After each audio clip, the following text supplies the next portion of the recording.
Imagine ser um dos únicos 12 humanos a pisar em outro mundo, olhando para trás, para uma minúscula esfera azul, enquanto levanta poeira que não se move há bilhões de anos. Charlie Duke fez isso. Mas quando voltou para casa, o mais chocante não foi um encontro alienígena ou uma conspiração governamental. Foi o fato de simplesmente termos ido embora. Vida alienígena, um Deus me mostrou a resposta específica para 2 orações. Por que abandonamos o ponto mais alto do planeta? A verdade é mais estranha, mais amarga e mais humana do que qualquer conspiração. Pronto para descobrir por que a Lua escureceu? Terras altas centrais da Lua, nós nos divertimos muito. Eu sempre buscava a próxima aventura, por assim dizer. Não vamos voltar à Lua. Vamos tentar compreender a pura loucura cafeinada de como chegamos lá em primeiro lugar. Não foi uma progressão lenta e lógica da descoberta humana. Não foi um passo pacífico para a humanidade, planejado ao longo de um século de debate científico sereno. Não. O programa Apollo foi uma corrida desenfreada, de tirar o fôlego e acelerar o coração, nascida do puro e inalterado terror da Guerra Fria. Pense na atmosfera em 1961. Os Estados Unidos estavam essencialmente perdendo a corrida pela tecnologia mais avançada para a União Soviética. A URSS já havia colocado o primeiro satélite, o Sputnik, em órbita, e então redobrou a aposta enviando Yuri Gagarin ao espaço, enquanto os Estados Unidos ainda tentavam descobrir como evitar que seus foguetes explodissem na plataforma de lançamento. Em 4 de outubro de 1957, a União Soviética lançou o Sputnik, o primeiro satélite artificial e o primeiro objeto feito pelo homem a orbitar a Terra. Para a pessoa comum sentada em um restaurante em 1962, parecia que a ameaça vermelha dominava os céus. Em resposta, o presidente John F. Kennedy não se limitou a sugerir um passatempo. Ele lançou o desafio definitivo. Escolhemos ir à Lua. Acredito que esta nação deveria se comprometer a alcançar o objetivo, antes do final desta década, de pousar um homem na Lua e trazê-lo de volta à Terra em segurança. Mas aqui está o problema. Nós realmente não sabíamos como fazer isso. Quando Kennedy fez aquele discurso, o tempo total que os americanos haviam passado no espaço era mal suficiente para assistir a um longa-metragem. Não tínhamos computadores. Sua torradeira tem mais poder de processamento hoje em dia. Nós não tínhamos os materiais e definitivamente não tínhamos os protocolos de segurança. Mas tínhamos um prazo: o fim da década. Isso criou uma cultura de vamos, vamos, vamos, que definiu a vida de caras como Charlie Duke. Eles não eram apenas pilotos. Eram essencialmente cobaias para um gigantesco experimento de física de explosivos financiado por contribuintes aterrorizados com a possibilidade de armas nucleares russas em órbita. O programa Apollo era um monstro econômico. No seu auge, a NASA consumia cerca de 4% de todo o orçamento federal. Para colocar isso em perspectiva, se a NASA tivesse esse tipo de dinheiro hoje, estaria recebendo algo em torno de 250 bilhões de dólares por ano, em vez dos 25 bilhões que recebe atualmente. Estávamos gastando dinheiro como se o mundo estivesse acabando, principalmente porque tínhamos medo de que isso realmente acontecesse. Essa mentalidade de corrida de velocidade significava que todas as decisões eram tomadas com base na rapidez. Podemos tornar o processo mais seguro? Talvez, mas isso levará mais tempo? Sim. Então vamos descartá-lo. Temos que derrotar os russos. Essa intensidade criou uma espécie única de astronauta. Charlie Duke e seus contemporâneos não estavam lá apenas pela ciência. Eles eram pilotos de teste militares, homens que se sentiam confortáveis com uma chance em 10 de não voltar para casa. Ao ler os relatos de Duke sobre seu treinamento, a impressão que fica é que se tratava menos de uma sala de aula e mais de uma escola de gladiadores. Eles eram deixados em selvas para treinamento de sobrevivência, giravam em centrífugas até desmaiar e aprendiam a pilotar um módulo lunar que era essencialmente um frágil origami de papel alumínio movido por um computador que mal conseguia rodar um jogo de Pong. A corrida contra o tempo também significava que a tecnologia era feita sob medida. Cada parafuso, cada circuito e cada gota de combustível de foguete fazia parte de uma máquina singular, construída sob encomenda. o Saturno V. Este foguete continua sendo a máquina mais poderosa que os humanos já operaram com sucesso. Com mais de 110 metros de altura, era uma torre estrondosa de explosões controladas. Mas, como estávamos correndo contra o tempo, não estávamos construindo uma infraestrutura. Não estávamos construindo uma rodovia para a Lua.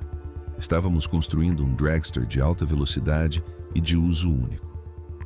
Depois de vencer a corrida e cruzar a linha de chegada, o que você faz com um dragster? Você o estaciona na garagem e percebe que não pode mais pagar o seguro. Enquanto Duke se preparava para a Apollo 16, as rachaduras na corrida já começavam a aparecer. O público que havia acompanhado a Apollo 11 pela televisão já começava a perder o interesse.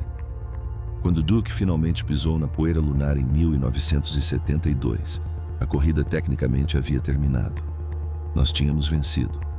Os soviéticos haviam se concentrado em estações espaciais e o público americano começava a se perguntar: por que estamos gastando bilhões em rochas quando há uma guerra no Vietnã e os preços da gasolina estão disparando? A tragédia da corrida é que ela foi bem sucedida demais para o seu próprio bem. Ora, para um cara de 172 quilos, isso é muito bom. Eles descartaram essa possibilidade. Nos movemos tão rápido e gastamos tanta energia que, essencialmente, esgotamos o interesse do público.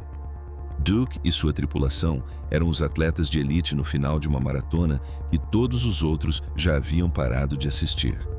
Eles estavam realizando feitos incríveis de coragem humana, como as Olimpíadas Lunares de Duke, onde ele quase morreu saltando em 1/6 da gravidade. Mas a vontade política que alimentou a chama estava se transformando em cinzas frias.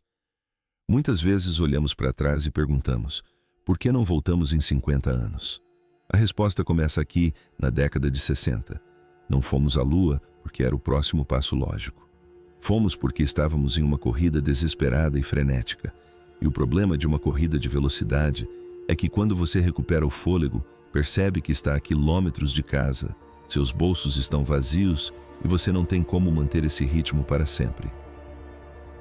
Charlie Duke viu a Lua bem no final desse frenesi. Ele viu a magnífica desolação das terras altas de Descartes, mas também viu uma NASA que já estava começando a fazer as malas. As linhas de produção do Saturno V já estavam sendo desativadas antes mesmo de ele pousar no Pacífico. Tínhamos as chaves do reino, mas já estávamos olhando para os nossos relógios e procurando a saída. É um clássico exemplo de cuidado com o que você deseja. Queríamos tanto ser os primeiros que não nos preocupamos em planejar para o segundo, terceiro ou 10º lugar. Então, tínhamos o herói, o hardware e a presença. Mas a surpreendente realidade que Duke vivenciou foi a transição de pioneiro espacial para parte de um programa que, de repente, se tornou caro demais para existir. Não paramos porque a Lua era entediante. Paramos porque a corrida acabou e os espectadores já tinham ido embora. Se tínhamos a tecnologia e o talento, o que exatamente deu errado na sala de reuniões? A ressaca de 28 bilhões de dólares. Se você quer saber por que as botas de Charlie Duke foram algumas das últimas a tocar o solo lunar, precisa seguir o rastro do dinheiro. No início dos anos 60, a NASA estava investindo pesado na Lua, como se fosse um incêndio que só pilhas de notas de $100 poderiam extinguir. Mas quando Duke finalmente recebeu as suas, com a oportunidade de voar em 1972, o clima em Washington, D.C. havia mudado de "vamos conquistar os céus" para "como vamos pagar por toda essa bagunça?". O programa Apollo custou aproximadamente 28 bilhões de dólares. Em valores atuais, isso equivale a mais de 280 bilhões de dólares. Para os padrões atuais, isso soa muito, mas administrável para uma superpotência. No entanto, o que choca não é apenas o custo total, mas a porcentagem do orçamento. Em seu auge, a NASA consumia quase 4,4% de todo o orçamento federal dos EUA. Imagine isso hoje. Se 4% de cada dólar arrecadado em impostos fosse destinado ao espaço, provavelmente já teríamos um Starbucks em Marte. Mas esse tipo de gasto é o que os economistas chamam de preços dinâmicos insustentáveis. Era uma situação de guerra sem guerra declarada. e o contribuinte americano começava a sentir o impacto. O primeiro grande obstáculo para as missões à Lua foi a Guerra do Vietnã. Enquanto Duke e seus companheiros treinavam em simuladores, os EUA estavam investindo bilhões de dólares em um conflito árduo e controverso no Sudeste Asiático. Ao mesmo tempo, o presidente Lyndon B. Johnson tentava financiar seus programas da grande sociedade para combater a pobreza e a desigualdade nos Estados Unidos. Você tinha um cenário clássico de armas versus manteiga versus rochas lunares. De repente, gastar bilhões para enviar alguns caras a uma rocha morta para coletar um pouco de cascalho começou a parecer um luxo que o país não podia bancar. A atenção do público estava sendo desviada para uma dúzia de coisas diferentes: direitos civis, protestos contra a guerra e uma crise do petróleo que estava transformando a conta de gasolina de quase todo mundo em um pesadelo. Em 1970, o governo Nixon analisou as contas e fez um cálculo frio e preciso. A corrida espacial estava praticamente encerrada. Tínhamos chegado à Lua várias vezes antes dos soviéticos. O ponto estava comprovado e a influência política de outro pouso na Lua estava diminuindo a cada missão. Estou no comando absoluto. Mas por que levar um homem à Lua era tão importante? Para os políticos, a Apollo 11 foi um milagre. A Apollo 12 foi um sucesso. Mas na Apollo 16, a pergunta era: será que ainda estão fazendo isso? A audiência estava caindo. E na política, baixa audiência significa cortes drásticos no orçamento. O orçamento da NASA não foi apenas reduzido, foi drasticamente cortado. Despencou de um pico de 4% para menos de 1% em um período assustadoramente curto. É aqui que a revelação chocante de pessoas como Duke realmente impacta. A NASA foi forçada a cancelar as 3 últimas missões planejadas, Apollo 18, 19 e 20, antes mesmo que os foguetes estivessem prontos. Pense nisso. Já tínhamos pago pelo equipamento. Os foguetes estavam construídos. Os astronautas estavam treinados. Mas os custos operacionais e a vontade política estavam tão esgotados que, literalmente, deixamos máquinas multimilionárias apodrecerem em museus em vez de gastar o dinheiro extra para lançá-las. Não se tratava apenas de economizar alguns trocados. Era uma mudança fundamental de filosofia. O governo decidiu que, em vez de ser uma agência pioneira que explorava novos lugares, a NASA precisava se tornar uma agência de logística. Eles queriam algo reutilizável, algo que permanecesse mais próximo de casa e algo que pudesse ajudar os militares. Isso deu origem ao programa do ônibus espacial. O ônibus espacial era incrível. Não me interpretem mal, mas era um veículo de órbita baixa da Terra. Ele foi projetado para subir algumas centenas de quilômetros, lançar um satélite e voltar. Não podia ir à Lua. Ao escolher o ônibus espacial, efetivamente assinamos um divórcio com a Lua que duraria meio século. Charlie Duke frequentemente ressalta que a decisão de interromper o projeto não foi tomada por cientistas, mas sim por contadores e pesquisadores de opinião. A maior aventura da humanidade foi destruída por uma planilha. Chegamos à Lua, olhamos ao redor e percebemos que ficar lá exigia um compromisso financeiro que o público americano dos anos 70 simplesmente não estava preparado para assumir. Escolhemos a solução de curto prazo em vez da visão de longo prazo. Tínhamos as chaves do sistema solar em nossas mãos, mas as trocamos por um passe para a órbita abaixo da Terra porque era mais barato e mais seguro para as carreiras políticas das pessoas no poder. A Lua não mudou. Nós, sim. Passamos de uma nação disposta a arriscar tudo por um salto gigante para uma nação preocupada com o custo dos sapatos. E isso, mais do que qualquer teoria alienígena, é o motivo pelo qual a Lua permaneceu solitária por 50 anos. Mas o dinheiro não foi a única coisa que azedou. Já tentou atravessar uma nuvem de cacos de vidro? Morte por 1000 partículas de poeira. Se os políticos foram os responsáveis por cortar o financiamento, a própria Lua foi quem tentou matar os astronautas a cada segundo que eles estavam trabalhando. Quando Charlie Duke fala sobre os motivos pelos quais não voltamos, ele não está se referindo apenas ao orçamento. Ele está falando sobre o quão incrivelmente hostil o ambiente lunar realmente é. Gostamos de imaginar a Lua como um sereno parque de diversões branco prateado, mas para os caras nos trajes espaciais era mais como tentar sobreviver dentro de um gigantesco tambor de polimento a vácuo cheio de cacos de vidro. O maior vilão desta história? A poeira. Para você e para mim, poeira é apenas aquela coisa que tiramos das nossas estantes de livros. Mas o regolito lunar, o nome sofisticado para poeira lunar, é algo completamente diferente. Como não há vento nem água na Lua para erodir as bordas das partículas, cada grão de poeira é tão afiado quanto um minúsculo fragmento de obsidiana. Além disso, é eletrostático, o que significa que gruda em tudo como um verdadeiro glitter infernal. Charlie Duke descreveu como essa substância entrou em todas as vedações, zíperes e peças móveis dos equipamentos. Ao final de sua estadia de 3 dias, as vedações de seus trajes espaciais começaram a falhar porque a poeira as estava literalmente desgastando como lixa. Duke frequentemente se lembra do cheiro da Lua, o que é algo estranho de se pensar, já que não há ar lá. Mas quando voltaram para o módulo lunar e tiraram os capacetes, estavam tão cobertos por essa fuligem cinzenta que não puderam evitar inalá-la. Cheirava a pólvora queimada, irritava seus pulmões, arranhava suas córneas e fazia o equipamento superaquecer.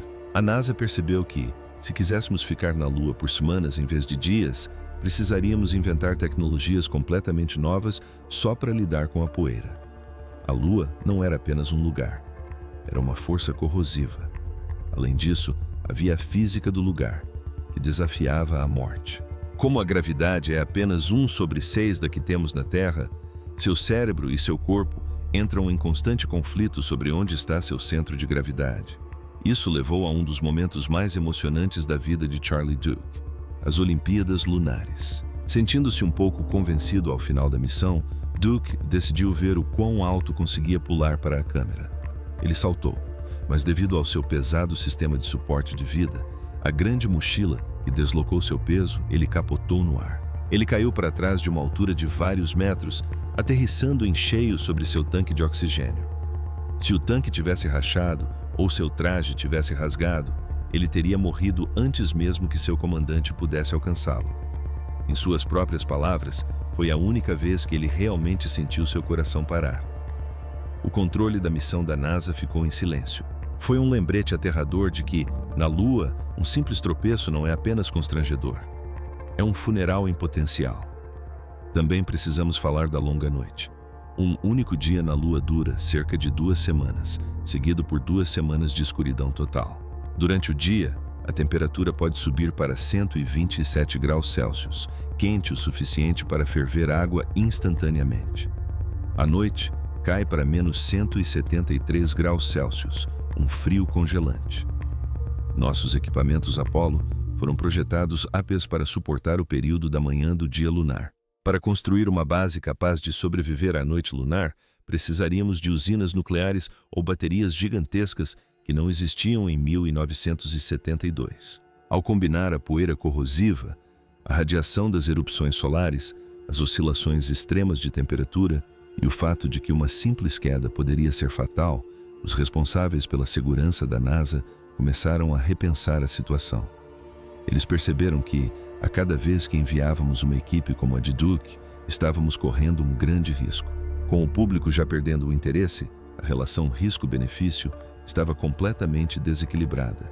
Se tivéssemos perdido uma tripulação na Lua durante as missões Apollo 18 ou 19, provavelmente teria acabado com o programa espacial americano para sempre.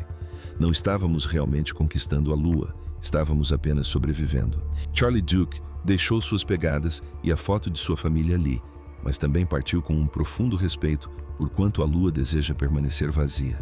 É um lugar belo, desolado e incrivelmente perigoso que exige mais do que apenas coragem para ser habitado. Isso exige um nível de proteção que simplesmente ainda não tínhamos inventado. Se tivéssemos os projetos e o conhecimento técnico, não seria fácil construir outro foguete e voltar? Bem, acontece que não perdemos apenas a vontade, perdemos a receita. O fantasma na máquina. Uma das perguntas mais frustrantes que Charlie Duke ouve é: se vocês conseguiram fazer isso com a tecnologia dos anos 60, por que não podemos fazer de novo amanhã? É uma pergunta lógica. Seu smartphone tem milhões de vezes mais poder de processamento do que o computador de orientação da Apollo. Temos impressoras 3D, fibra de carbono e IA. Então, onde está o problema? A resposta que Duke frequentemente sugere é um fenômeno chamado regressão tecnológica. Não apenas paramos de ir à Lua, como literalmente esquecemos como construir as máquinas que nos levariam até lá. O foguete Saturno V não era apenas um produto, era um ecossistema. Quando a NASA encerrou o programa Apollo, não se limitou a guardar os foguetes em uma garagem e manter as chaves. Desmontou toda a linha de montagem. As fábricas especializadas que produziam os enormes motores EF-1 foram reaproveitadas ou demolidas. As empresas que detinham os subcontratos específicos para os milhares de minúsculas peças personalizadas faliram ou passaram a fabricar máquinas de lavar e aviões de combate. Quando decidimos que queríamos voltar atrás, a receita já havia desaparecido. Muitas vezes, as pessoas imaginam que existe um enorme arquivo empoeirado na sede da NASA com a etiqueta "Os como construir um foguete lunar" e todas as plantas dentro. E embora as plantas em si existam, elas são essencialmente inúteis. Por quê? Porque essas plantas foram projetadas para um mundo que não existe mais. Eles exigem materiais que não são mais fabricados porque foram substituídos por versões melhores, porém diferentes. Eles dependem de circuitos soldados à mão, construídos por milhares de trabalhadores altamente qualificados, cuja profissão específica está extinta há 40 anos. Imagine tentar construir uma Ferrari dos anos 60 do zero hoje em dia. Mesmo com os desenhos originais, você não consegue comprar exatamente o mesmo tipo de aço, a mesma tinta com chumbo ou a mesma borracha para os pneus. Seria preciso reinventar todo o processo de fabricação só para produzir uma única peça. Mas o hardware é apenas metade do problema. O maior fantasma na máquina é o conhecimento institucional. Durante a era Apollo, havia cerca de 400 mil pessoas trabalhando no projeto. Esses engenheiros, técnicos e costureiras, que literalmente costuravam os trajes espaciais à mão, possuíam um conhecimento tácito. Eles sabiam exatamente o quanto apertar um parafuso específico ou como uma determinada válvula se comportava quando estava funcionando corretamente. Esse tipo de conhecimento prático não pode ser reproduzido em um manual. Quando o financiamento foi drasticamente reduzido após a missão da Duke, essas 400 mil pessoas foram demitidas. Eles levaram seus segredos para o túmulo ou para asilos. Como Charlie Duke destacou, quando a NASA começou a falar sobre um retorno à Lua em 2000, quase todos que haviam trabalhado no programa Apollo já haviam falecido. Tivemos que começar do zero. É por isso que o programa Artemis demorou tanto e custou tanto. Não estamos voltando à Lua. Estamos a descobrindo pela primeira vez, com ferramentas modernas. Há também a armadilha do analógico versus o digital. Os computadores do programa Apollo eram tão simples que era praticamente impossível que apresentassem falhas como as que ocorrem com o software moderno. Eles eram totalmente integrados. Hoje, nossos sistemas são infinitamente mais complexos, o que, ironicamente, os torna mais frágeis em um ambiente espacial profundo. Um único Charlie Duke viveu o auge da capacidade da engenharia humana apenas para vê-la evaporar. É um lembrete impactante de que o progresso não é uma linha reta. Às vezes, a humanidade dá um salto gigantesco, olha ao redor e então percebe que se esqueceu de como aterrissar com segurança. Nos tornamos uma civilização que tinha as plantas de uma catedral, mas perdeu a capacidade de esculpir a pedra. Tivemos que esperar que uma nova geração de pedreiros digitais surgisse e descobrisse uma nova maneira de construir. A verdade é que por cerca de 30 anos, se o presidente tivesse ordenado à NASA que fosse à Lua até o final da semana, a resposta teria sido um categórico não. Não porque não quiséssemos, mas porque fisicamente não podíamos. O fantasma do Saturno V era um lembrete assombroso de que, se você não usa uma tecnologia, você a perde. Se o método antigo está morto e as receitas se perderam, como a nova corrida espacial vai funcionar de fato? O retorno do rei. Se você está procurando por atualizações sobre a história de Charlie Duke, basta conferir as notícias da última sexta-feira no seu feed. Em 10 de abril de 2026, o silêncio da floresta profunda, foi substituído pelos aplausos de uma audiência global quando a tripulação da Artemis II, Reed Wiseman, Victor Glover, Christina Koch e Jeremy Hansen, pousou com sucesso no Oceano Pacífico. Isso não foi apenas mais um pouso na água. Foi a prova definitiva de que a ressaca de 50 anos acabou oficialmente. Pela primeira vez desde que Duke e a tripulação da Apollo 17 deixaram a Lua, retornaram ao espaço lunar. A missão Artemis II foi uma aula magistral de engenharia moderna, com duração de 10 dias. Lançada em 1º de abril de 2026 a bordo do Sistema de Lançamento Espacial, SLS. O sucessor espiritual e muito mais avançado do Saturno V, a tripulação levou a integridade da espaçonave a um nível nunca antes alcançado por um veículo tripulado. No 6º dia de sua missão, eles alcançaram a impressionante distância de 406.700 quilômetros da Terra, quebrando oficialmente o recorde estabelecido pela tripulação da Apollo 13 em 1970. Mas essa missão não se tratava apenas de quebrar recordes. Tratava-se de consertar a barreira de segurança que Duke tanto temia.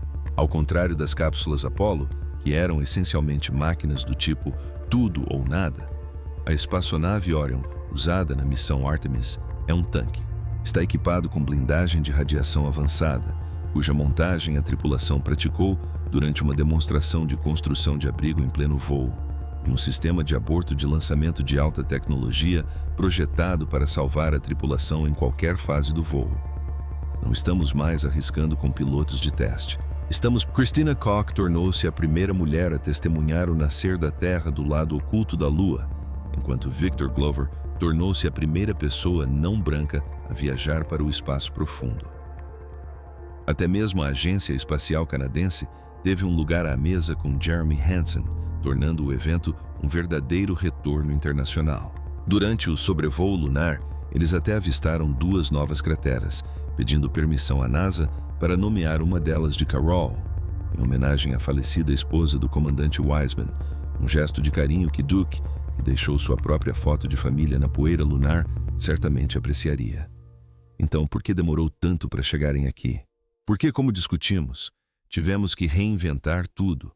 O foguete esse foi construído com base em um modelo sustentável, utilizando versões evoluídas dos motores do ônibus espacial e propulsores de foguete sólido, mas integrados a uma configuração para o espaço profundo que pode transportar 95 toneladas de carga. Tivemos que reaprender a nos comunicar a distâncias lunares usando a rede de espaço profundo, que recuperou o sinal da tripulação assim que eles emergiram de trás da Lua em 6 de abril. A Lua não é mais um mistério distante, é um canteiro de obras. Enquanto Duke fazia parte da equipe que visitou o local, a equipe do Artemis II era responsável pelos inspetores que verificavam a fundação da casa que estamos prestes a construir. Com o sucesso desta missão, a NASA e seus parceiros estão agora acelerando o ritmo rumo a Artemis III, uma missão prevista para meados de 2027, que finalmente trará astronautas de volta à Terra. Passamos 50 anos observando a Lua através de telescópios e imagens granuladas das missões Apollo. Mas, a partir deste mês, temos fotos em alta definição tiradas por astronautas com lentes de câmeras através das janelas de uma espaçonave do século XXI. Porém, um sobrevoo é apenas uma passagem rápida. Se realmente quisermos ficar, precisamos resolver o único problema que derrotou o programa Apollo. O motivo pelo qual a Lua permaneceu solitária por meio século foi porque a tratávamos como um museu sagrado. Hoje, a tratamos como um 8º continente à espera de ser colonizado. A peça-chave desta nova era é a base Artemis, um conceito que muda fundamentalmente a matemática das viagens espaciais. Ao contrário das missões Apollo, que tiveram que transportar cada gota de água e cada sopro de ar da Terra a um custo exorbitante, o acampamento base é projetado para a utilização de recursos in situ. Esta é a maneira científica de dizer que finalmente vamos viver da Terra. Localizado no Polo Sul lunar, próximo à cratera Shackleton, este futuro posto avançado visa o santo graal da exploração espacial: gelo de água escondido em crateras permanentemente sombreadas. Ao extrair esse gelo, não estamos apenas obtendo bebida para a tripulação. Estamos criando hidrogênio líquido para combustível de foguetes e oxigênio para respirar. Isso representa a mudança de uma mentalidade de consumo para uma mentalidade de investimento. Ao transformar a Lua em um posto de gasolina cósmico, tornamos a viagem a Marte uma possibilidade realista, em vez de um sonho de ficção científica. A arquitetura para essa estadia permanente já está sendo implementada no final da década de 2020, apresentando veículos pressurizados que funcionam como trailers móveis e pequenos reatores de fissão, não maiores que uma lata de lixo doméstica, que fornecem energia constante durante a congelante noite lunar de 2 semanas. O objetivo é alcançar um ritmo constante de pousos que transforme a Lua de um lugar que visitamos em um lugar que habitamos. Charlie Duke ficou famoso por deixar uma foto de sua família na poeira lunar como um gesto simbólico de um homem que sabia que nunca poderia ficar. Os astronautas de hoje estão trazendo algo muito mais permanente: projetos para um quintal. Finalmente, respondemos à pergunta chocante de por que nunca voltamos. Não precisávamos apenas de foguetes melhores ou mais dinheiro. Precisávamos de um motivo para ficar. Agora que a encontramos, usando a Lua como campo de treinamento para as estrelas além, a porta está finalmente aberta para sempre. A corrida acabou. A colonização começou. Deixe seu comentário abaixo, inscreva-se e nos vemos na próxima revelação.